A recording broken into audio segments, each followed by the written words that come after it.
us. Meantime, a rise in elder fraud complaints are now plaguing California, and now local experts want to help out. This week, an elder fraud info session will take place to teach the public about signs you need to look out for. And joining us in studio is Christopher Kelly from the San Diego Senior Community Foundation and Laura McKinnon Chapman from Wells Fargo. Thank you both for being here.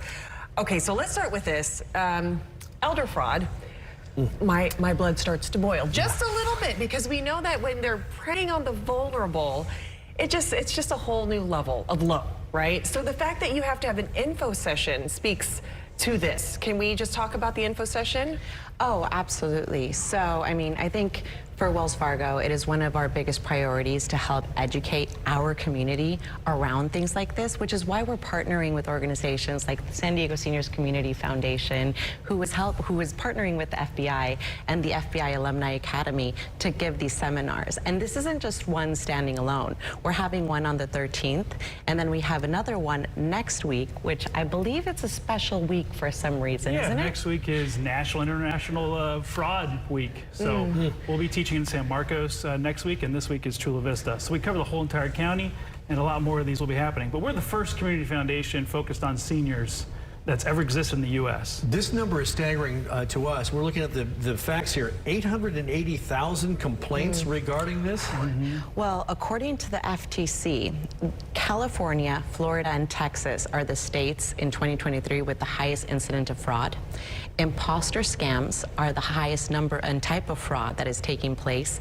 And California, in 2023, we were the highest amount of money that was lost at $1.43 billion.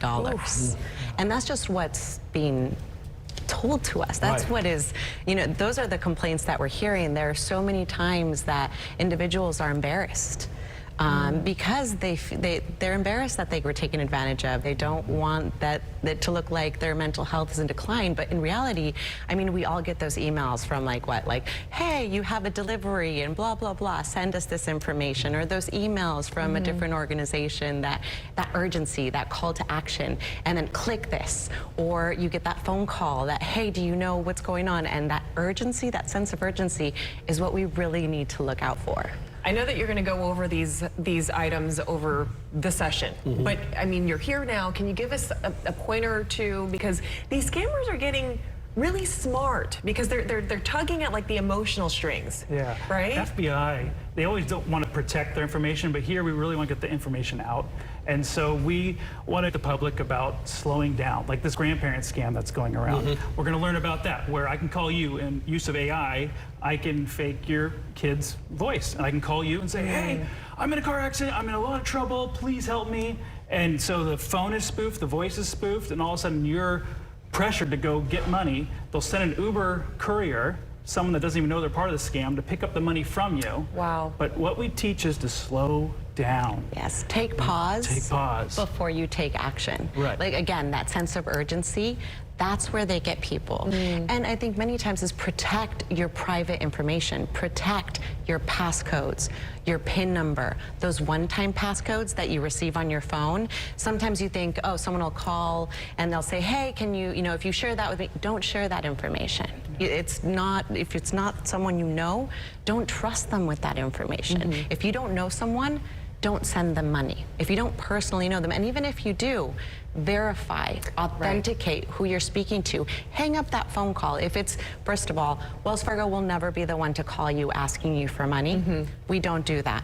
And I would say that all of the banks that I know don't also do that. So hang up and then look up your bank information and go there.